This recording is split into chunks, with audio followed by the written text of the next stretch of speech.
Pertemuannya biasa 16 kali pertemuan, kemudian absen diambil lewat lewat e-study. Ya, e-study-nya sudah tersedia dari jam 1 tadi sampai jam 23.59 ya. Jadi selama 1 hari penuh lah ya, dari jam 1 sampai jam 23.59, berarti nanti tidak ada alasan tidak mengisi absen karena tidak ada sinyal ya. Karena absennya tersedia sampai jam 23.59 itu. Oke, oke ya. Nah, jadi untuk pertemuan yang pertama, jadi kita masuk ke pendahuluan ya. Saya akan share bahan. Kita nggak lama-lama ya, 20 menit kita cukup.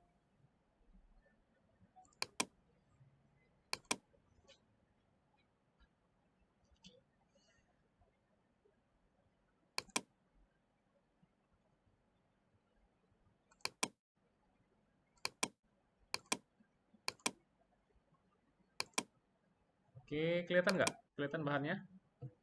Share screen saya kelihatan? Halo? Kelihatan, Pak. Oke, kelihatan ya. Kelihatan. Nah, kadang ada juga yang belum muncul ya. Oke ya, ini introduction pendahuluan tentang akuntansi internasional. Sebenarnya yang buku bahasa Indonesianya itu sudah terlalu lama ya. Maksudnya tahun 2006. Yang terbaru itu akuntansi internasional bukunya memang dari luar dan bahasa Inggris dan belum di bahasa Indonesia kan. Saya punya PDF-nya, nanti boleh saya bagikan. Itu yang terbaru. Memang dia dalam bentuk bahasa Inggris dan itu yang kontemporer yang terbaru. Oke.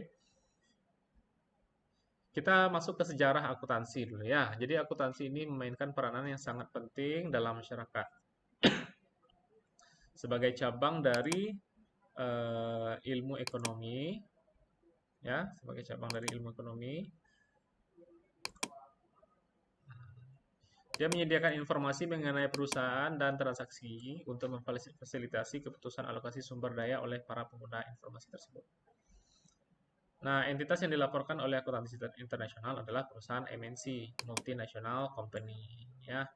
Jadi berbeda antara perusahaan yang lokal dengan internasional, ya. Jadi akuntansi internasional ini dia lebih berfokus pada perusahaan-perusahaan MNC, oke, multinational company. Apa itu multinational company? Nah, adalah sebuah perusahaan, ini ciri-cirinya, ya. Dia melakukan produksi, ya, deliver service, ya, mengantar barang, melakukan produksi atau mengantarkan jasa lebih dari satu negara. Itu yang disebut dengan multinational corporation. Oke.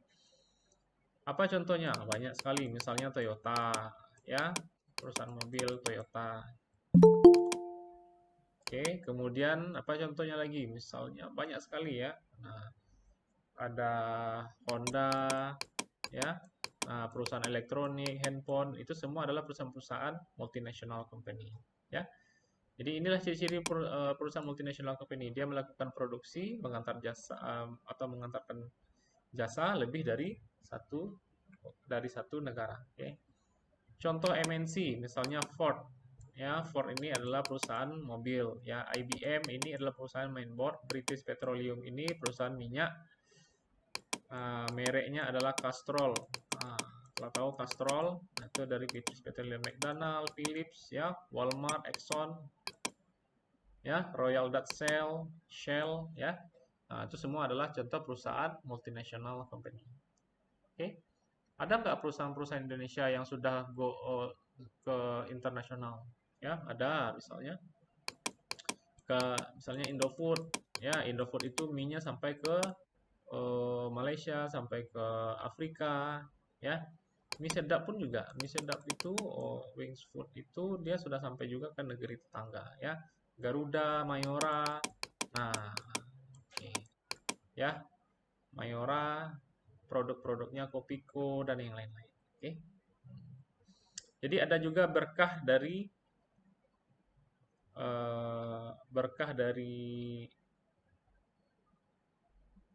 agresi Israel. Nah, saya cerita sedikit ya kemarin itu. Ya, kemarin itu ketika saya lagi di Malaysia, saya lagi studi juga di S3 di Malaysia ya. Rupanya di Malaysia itu terjadi boikot besar-besaran terhadap produk-produk Israel. Contohnya Nestle. Nestle itu kan karena orang Malaysia itu dia suka Milo, ya. Kalau kopinya itu kopi Nescafe, ya. Tapi karena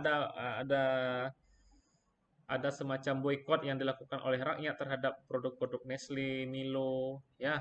Nah, sehingga produk-produk dari Mayora, Mayora tahu ya, itu perusahaan yang Kopiko, Roti Roma, ada juga kopi-kopinya. Ternyata tempat kopi-kopi yang biasa memakai kopi Nestle diganti dengan Kopiko. Nah, ya, itulah hebatnya kekuatan MNC. Jadi dia tidak hanya me- melakukan pemasaran di dalam negeri tapi juga di luar negeri. Ya. Nah, jadi akuntansi internasional ini kita akan membahas tentang MNC-nya, multinational company-nya. Oke.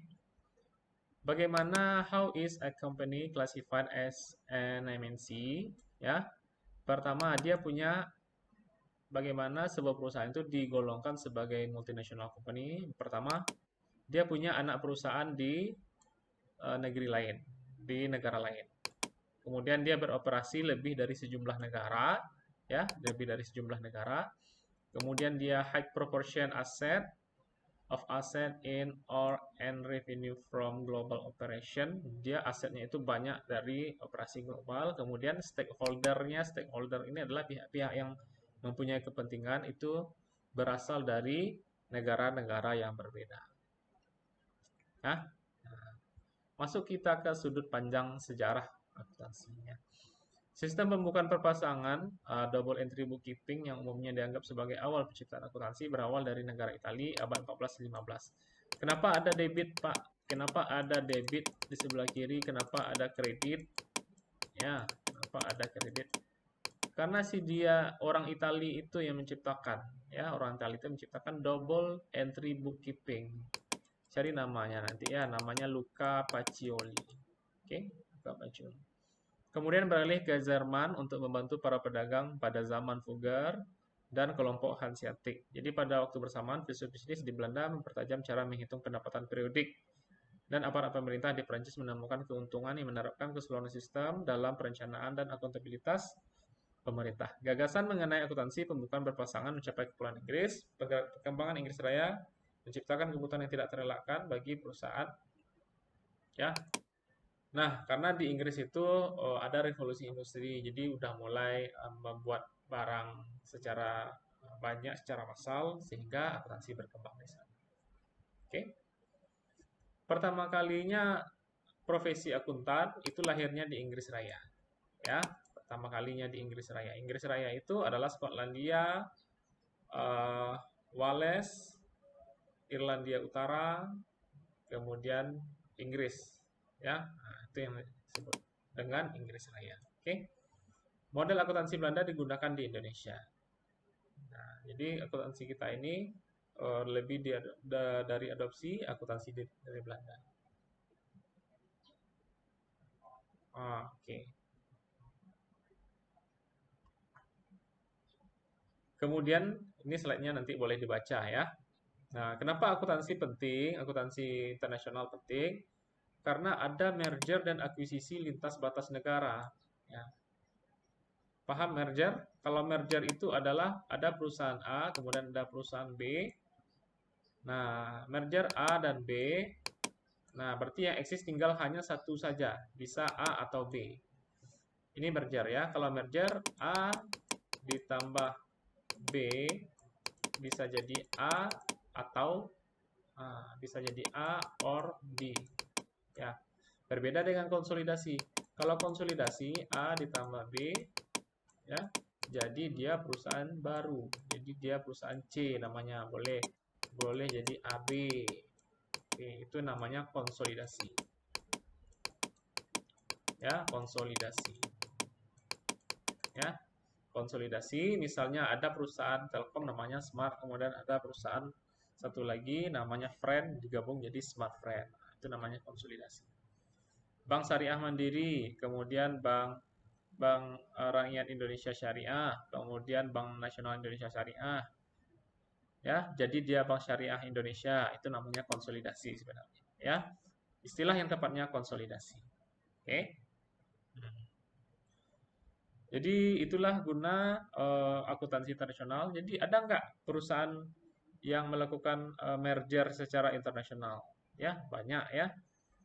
Contohnya yang di kita, nih, BII, akuisisi BII oleh Maybank. Ya, Bank Internasional Indonesia oleh Maybank. Jadi BII-nya udah nggak ada lagi, Maybank-nya ada. Kemudian akuisisi Compact by HP. Jadi dulu ada laptop mereknya Compact ya. Jadi sekarang udah ganti sama HP, sama HP.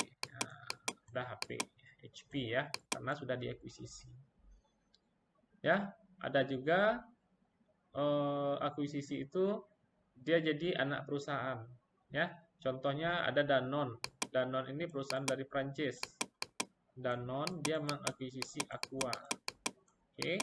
Nah, itu Danone mengakuisisi Aqua. Ya. Tentu harus ada standar yang sama sehingga perusahaan dari luar itu bisa dia melakukan akuisisi. Ya. Kemudian internasionalisasi pasar modal, faktor yang mungkin banyak menyumbangkan perhatian lebih terhadap akuntansi internasional di kalangan eksekutif karyawan, investor, regulator pasar, pembuat standar akuntansi, dan para pendiri ilmu bisnis adalah internasionalisasi pasar modal. Oke. Jadi pasar modal kita ini Bursa Efek Indonesia itu siapapun bisa bertransaksi, dari luar negeri pun boleh ya. Makanya dalam pasar modal itu ada foreign sell, ada foreign net buy, ada transaksi asing masuk berapa, transaksi keluar berapa gitu. Karena pasar modal itu dia sudah menjadi internasional ya. Oke. Di Amerika itu yang terkenal namanya Wall Street ya, Wall Street. Nah, karena banyak gedung di sana ya. New York Stock Exchange maupun Nasdaq ya. Nanti cari tahu apa itu Wall Street. Wall Street itu ada pasar saham itu dia berada di jalan wall. Karena kenapa namanya jalan wall? Karena dinding, karena gedungnya tinggi-tinggi di situ namanya maka menjadi Wall Street, jalan dinding ya. Karena bangunan-bangunan yang punya pasar saham itu sangat-sangat besar di situ. Oke ya. Nah, jadi itulah pendahuluan untuk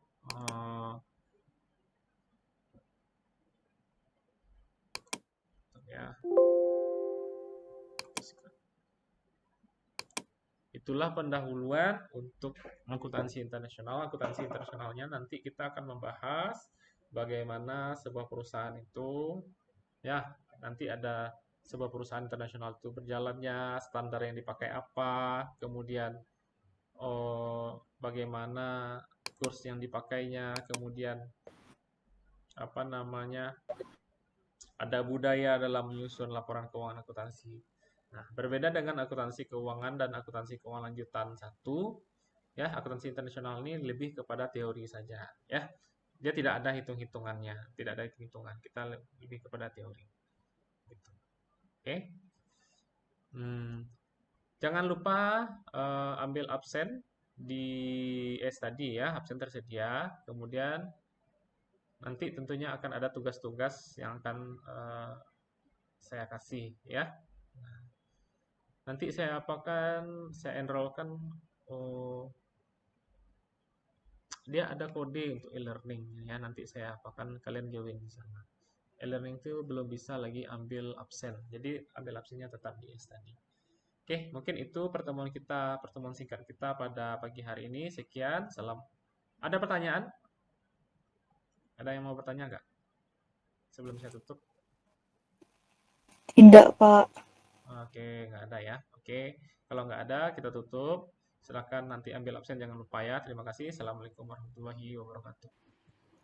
Waalaikumsalam warahmatullahi wabarakatuh. Terima kasih, Pak. Oke.